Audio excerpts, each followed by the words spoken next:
You had just announced that you were going to run for president. Why run for governor? Why now? And what is your vision for Ohio?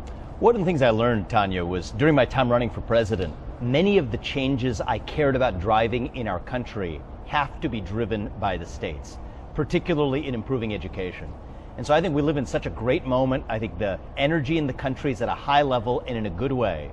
President Trump is going to do his part at the national level, but I think we need a leader here at home who's going to revive our conviction in Ohio. And the way I'm going to run this campaign is, you know what, it's going to be constitutional conservatives like me, of course, but independents, politically homeless Democrats, Reagan Democrats, libertarians. We want a big tent coalition who cares about economic excellence and educational excellence in this state. And I'm in this to lead our state to the next level as a new generation of leadership. So your vision for Ohio then, how would you describe it?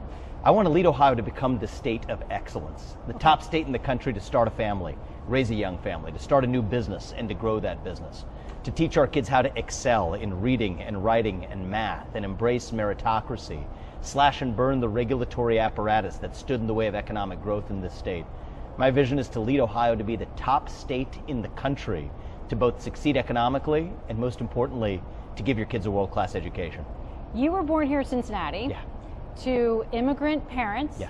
You graduated from St. Xavier High School.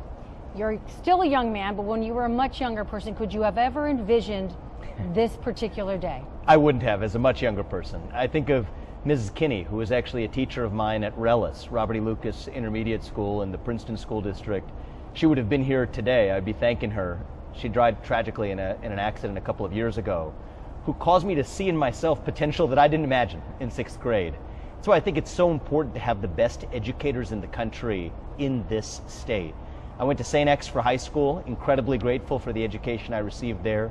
The first home that I grew up in is actually just miles from where we are right now. So it feels great to come back home to launch this next chapter. We're in this for the American dream for our kids. Apoorv and I have lived the American dream ourselves. She's a successful throat surgeon at Ohio State, so far the real true public servant in our family. And this is my calling to help young kids across the state live the same American dream that the two of us have. You keep talking about education, and the current proposed budget in Ohio cuts funding dramatically for public schools, gives a lot to charter and private schools. Do you think that that is something you would continue, or how do you want to shape education? So here's my view. I am a school choice evangelist. I do believe that every parent has the right and deserves to send their kids to the best possible school for that kid. That's a very individual choice. And I think we can actually go further in Ohio in the direction that Arizona or Iowa have gone. But, Tanya, I also think we have to make sure that our public schools are equipped to compete with the best of the alternatives. And one of the things we've seen in our state is it's not automatically that throwing money at a problem fixes that problem. To the contrary, we've actually seen money going to public school districts where we haven't seen actual results flowing from that. So one of the things I want to do for our state and for the kids in our state is implement a system of merit-based pay for every teacher, principal, superintendent, and administrator in this state. And let me be crystal clear, the best teachers, the best public school teachers, people like Mrs. Kinney, deserve to be paid a lot more than they are right now. But we're not recruiting the best anymore because there's no meritocracy in compensation. Combine that with some basic other changes. Actually get the cell phones out of our public schools. This is uncontroversial, not a Republican or a Democrat issue. Bring back physical education at a young age. I want to bring back the presidential fitness test, something that we got rid of in middle schools a long time ago. Physical health, mental health as well. Addressing this crisis of purpose in our young people with civic education that teaches them to be proud of our state and our country rather than ashamed of it. That's what I want to stand for. And one of the things we're even going to do is go even a step further. Every kid who graduates from a public school when I'm governor is going to end up having the civic education to be able to pass the same civics test that we require of every legal immigrant to this country, because you can't be proud of a country and a state that you don't know the first thing about. That's what we're going to change. You talk about merit-based pay. That's union bust. That's going to be that sounds like union busting. Well, here's what I would say is, I don't want to pick a fight with the teachers unions. I don't want to pick a fight with anybody, really. I want to unite this state.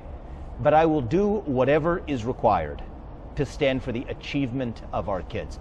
It's uncontroversial in the business world. Look, we're at a great company here today, an aerospace company in the heart of Butler County, just outside of Cincinnati, how proud should we be of the fact that we're leading the way, even in the sectors of the future? Well, the way businesses pay their employees is the best ones get paid most, and the worst ones don't. And I think that's a true meritocracy, which is the idea that America was built on. And so I don't think that we should apologize for meritocratic principles, especially when it's with the best interests of our kids in mind. So I want a Big Tent coalition. I want to unite this state. I want to make sure the best of those public school teachers are paid significantly better than they are right now, as they deserve to be. But I want to stick to our principles while uniting as much of this state as possible. And my message to Democrats, I'm saying this across the state in our entire tour that we're making right now.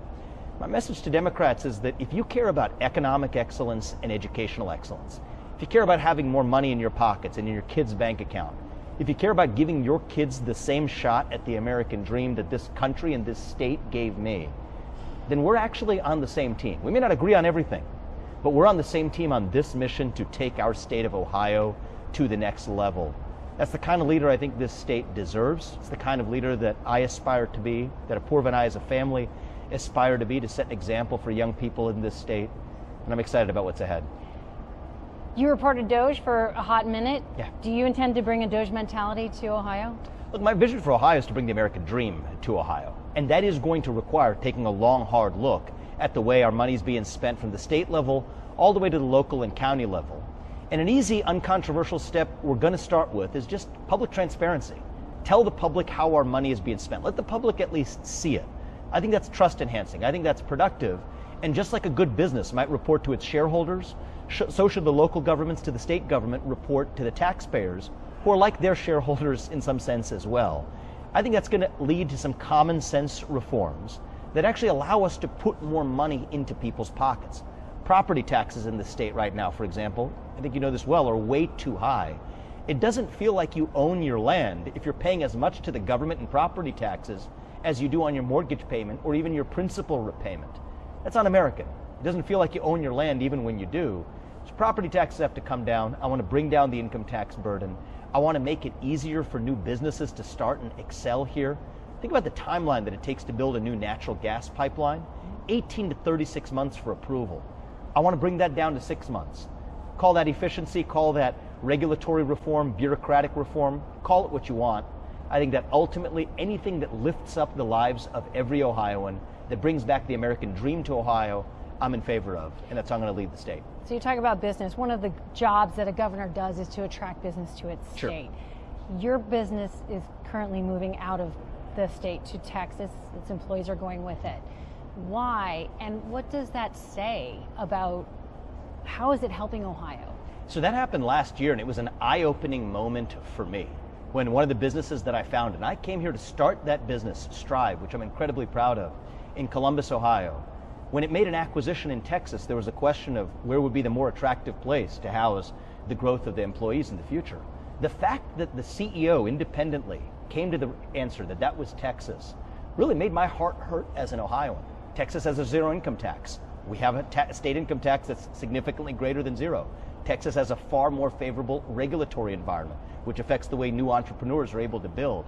So in some sense, Tanya, for me, that was actually a wake-up call, an inspiring moment to say, there is no reason we can't be the most attractive state in the nation to start that new business, to become an entrepreneur, to grow your young family here, and for those kids to choose to stay here. But that's not going to happen automatically. It is going to require a governor who's willing to drive some real changes. I think it's going to take a new generation of leadership, a governor with fresh legs to lead us there. And here's my vision for the state. If Silicon Valley led the way in the American economy for the last 10 years, I'm here to make sure it is the Ohio River Valley for the next 10 years.